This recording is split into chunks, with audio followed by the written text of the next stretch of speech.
Good morning, class. In a previous video, we were discussing about taxonomic categories and how those categories are given into a taxonomic hierarchy. So in this video, I am going to discuss all these categories starting from the species to the kingdom in detail. So the smallest and the basic unit of taxonomic hierarchy is the species. So I'm starting with the species. So what is now species? First we need to know who gave the term species. So the term species is coined by John Ray, right? And the concept of the species is given by Ernest Mayr. Okay?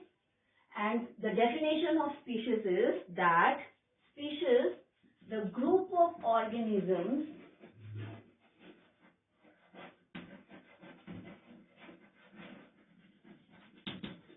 those can, right, what? They can interbreed with each other, right, and can produce viable and fertile offspring, right? So this was the definition of species according to the biological concept.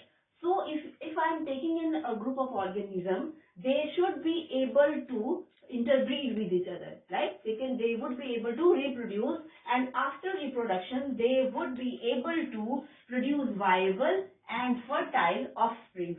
Viable means they can survive, okay? They would be able to survive, and fertile means they would be able to reproduce, right? Then those organisms can be categorized under the species. For example, if I am taking an example, I am taking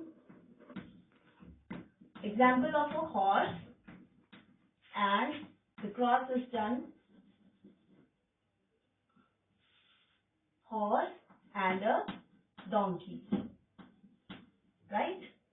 So the female horse is taken and the male donkey. So after an artificial insemination, right, we are going to get an offspring called as mule. So what we are getting? Offspring we are getting as mule. The horse is fertile. Again, donkey is fertile. When we are taking a female horse and a male donkey, then we are getting infertile. The mule which we are getting, that is infertile, right? But when we come back to the definition says that the organism would be able to produce fertile and viable offspring. So here what the organism produced is not fertile, right? Now in second example under species, I am taking an example. Suppose horse, the male female horse, they are, and the female horse, they are interbreeded, they will produce again a horse as a offspring, and it is going to be fertile. So we will see that this is a species of a horse. When the male and the female species of horse, they are interbreeding, they are producing a offsprings which are again fertile. So here the definition goes that the two organisms are producing offsprings, those which are fertile. Now for going an example of different species, I can quote as like Mangifera indica. It is a scientific name for a mango, right? So in Mangifera indica is the name of a species, right? And another example, Solanum tuberosum. Okay, again you can see that this is the name of a species, and rules we have already done. underlining and the small and the capital letters. We all know that. So we are done with the species part. So what is the species? Where an organism reproduce, interbreed, and they produce a fertile offspring. Now the second term is the genus. So I'm going to start with the genus. So the genus. Now what is genus? Similar species constitutes a genus.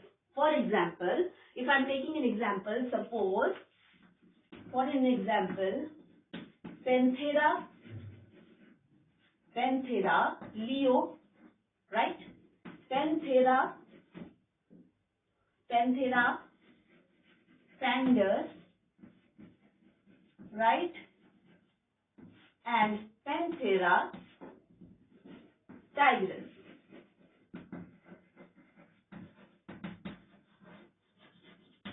Right?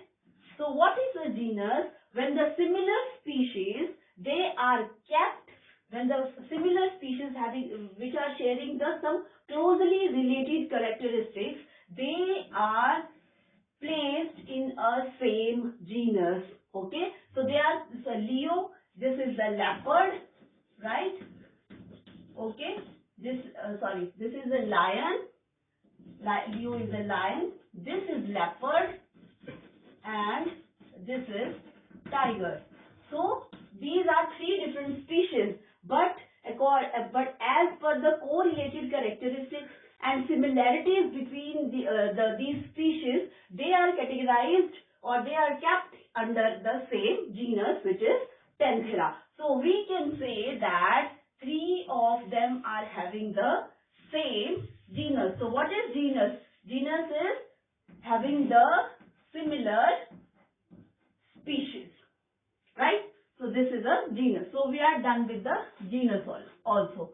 Now starting with the family. So what is now family? Third is the family.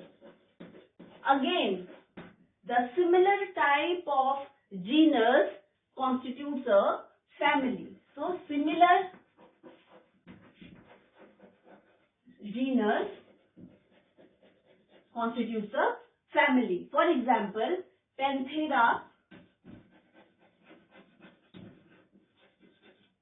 is a genus, okay, and another genus which I am having is, suppose, Felis.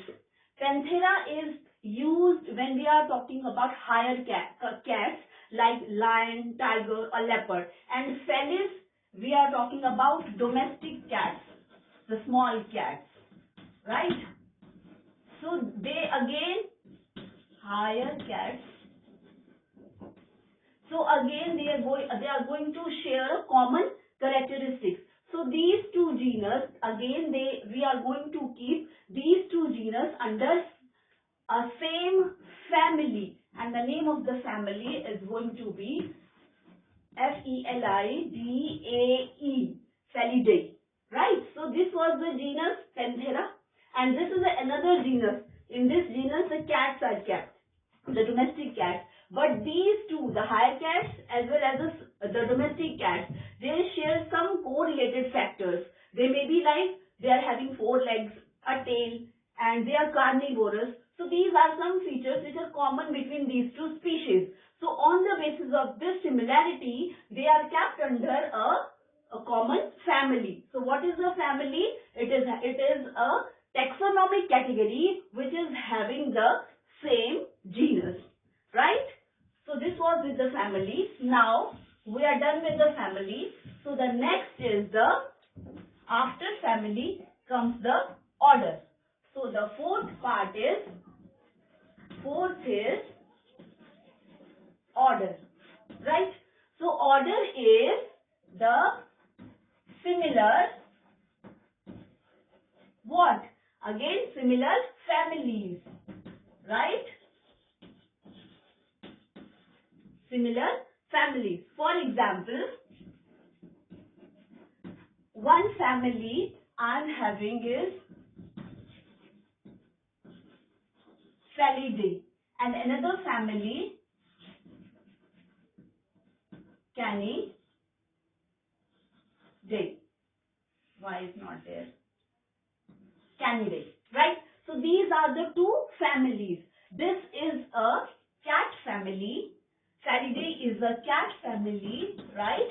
And Canidae is a dog family. Now, these two families are again sharing the correlated characteristics or the common characteristics on the basis of which we are placing these two under a same order or under one order, and that is Carnivora. Okay? Like these two are same characters, maybe both these are carnivorous. Again, morphological similarities is there, right? Habitat is similar. So on the basis of some similarities, again these two Felidae and Canidae are the families which are kept under a similar order, that is carnivore. Now we are done with the order also. So the next part is